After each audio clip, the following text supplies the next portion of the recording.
muistatte, kun Mielenterveyden keskusliitto palkitsi Hyviksen vuoden mielenterveysyhdistyspokaalilla ja kunniakirjalla. Me saatiin se tuosta innovatiivisuudesta, ikäihmisten kanssa tehtävästä työstä ja maakunnallisesta työstä se kunniaosoitus. Nyt ollaan rauhallisin mielin. Annetaan joulurauhan laskeutua Hyviksen ylle.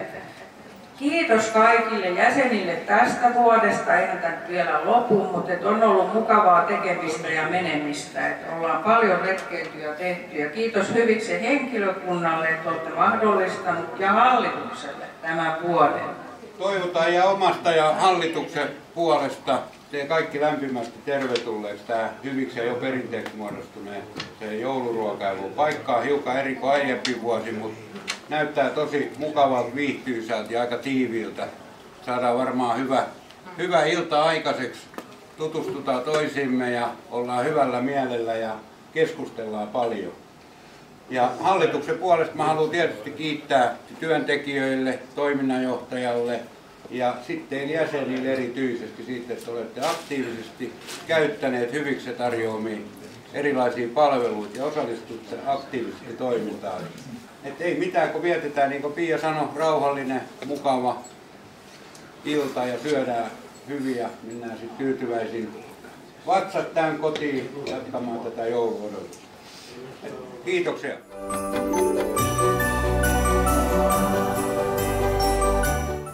Tätähän on annettu vuodesta 1991 alkaen ja tämä on Harjavallan sairaalan potilaskerho lahjoittanut. Ja tämä on tarkoitettu semmoisille henkilöille, jotka jotenkin on edistänyt Hyviksen toimintaa. Täällä on paikalla monta henkilöä, joka tätä on saanut jo kotonaan pitää. Ja tänä vuonna se menee vapaaehtoistyötä tehneelle, vertaisohjaajalle ja aina auttavaiselle Maijalle.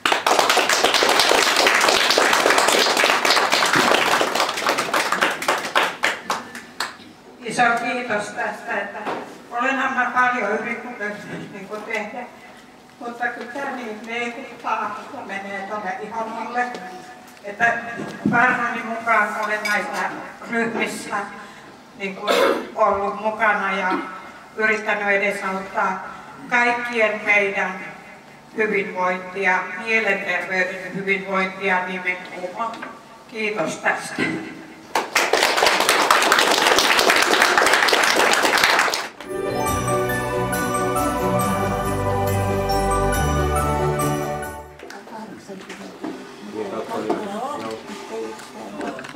Kauniita maisemia. Tottu. Lähtisitkö vähän tutkiskelemaan tonne noin ja hakisit sen poron sieltä tallista ja valjastaisit sen? Minäpäs haen poron tallista ja lähden tiedustelemaan. Menepäs tiedustelemaan, on ollut kiltejä lapsia. Niin. Niin. Kyllä, laita se porokin sieltä tallistaan heräillä.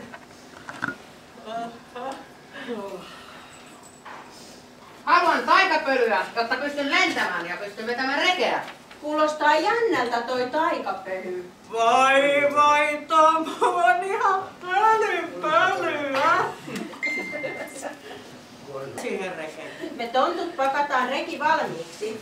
Hyvä juttu. Sitten reki valmiiksi.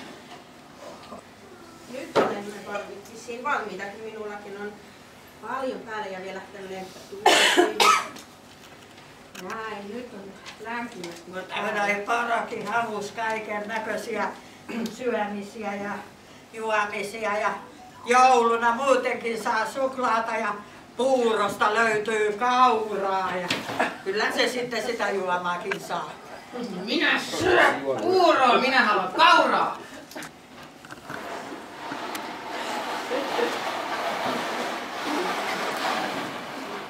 Sitten toi porokin ihmetteli, miksi sen täytyy kiskoa tuota rekeä. No sehän on poron tehtävä, poroseni. Sunhan kuuluu sitä vetää. Niin. Ja täällä on lahjoja. Vieläkin.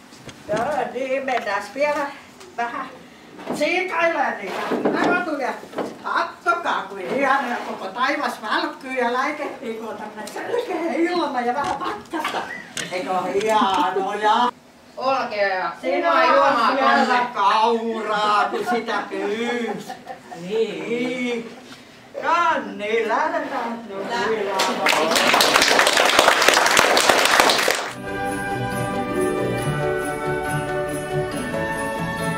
Joo, nyt on siis selvinnyt, että tuolla takahuoneessa Pukki on kertonut, että viikko sitten nuori on potkinut hänet ulos joulutulpparilta. No moro Pukki, mitäs sulla nyt menee? Uppelis pari. Miltä sitä nyt sitten tuntuisi? Ilmää kato, kun mä löysin semmosen ohjan. Mä löysin semmosen kuin Tinteri. Reittisovellus. Suoraan navigaatio. Tyttötonttuja sydän. Sä taisit ladata internetistä laittomasti muiden kuvia ja laitoit ne. Sinä sen sanoit, en minä. Joo, laittoi ne omaan Tinderiinsä sitten, niin kuin ne olisi hänen kuviaan.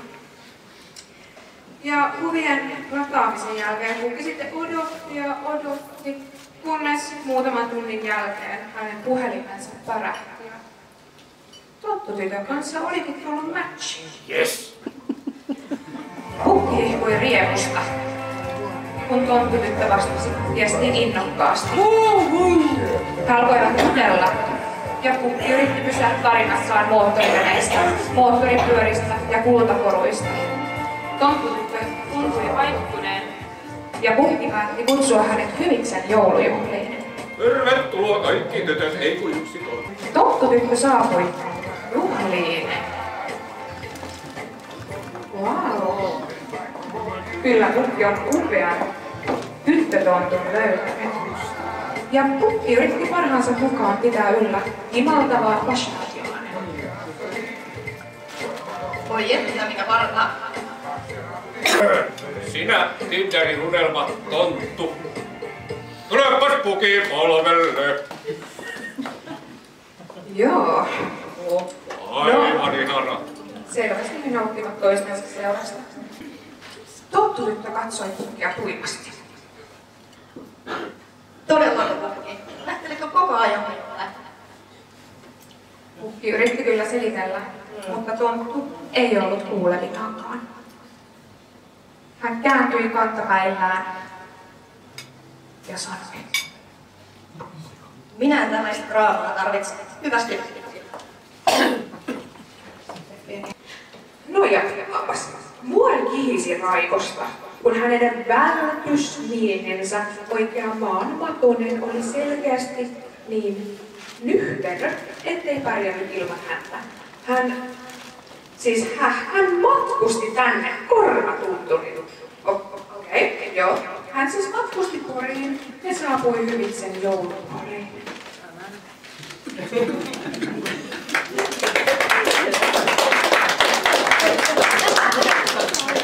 Kuules nyt, ukko kulta!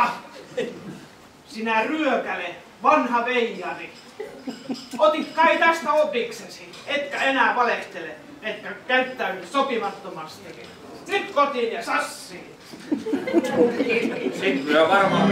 Nyt kesä heileen, järven aalto jäätynyt talvipakkasessa. Pienen pirtin portailla oli tyttö kulta. Tule varpuriimulla, ota siemen multa. Joulu on koditon, varpuseni onneton. Tule tänne riemulla, ota siemen multa.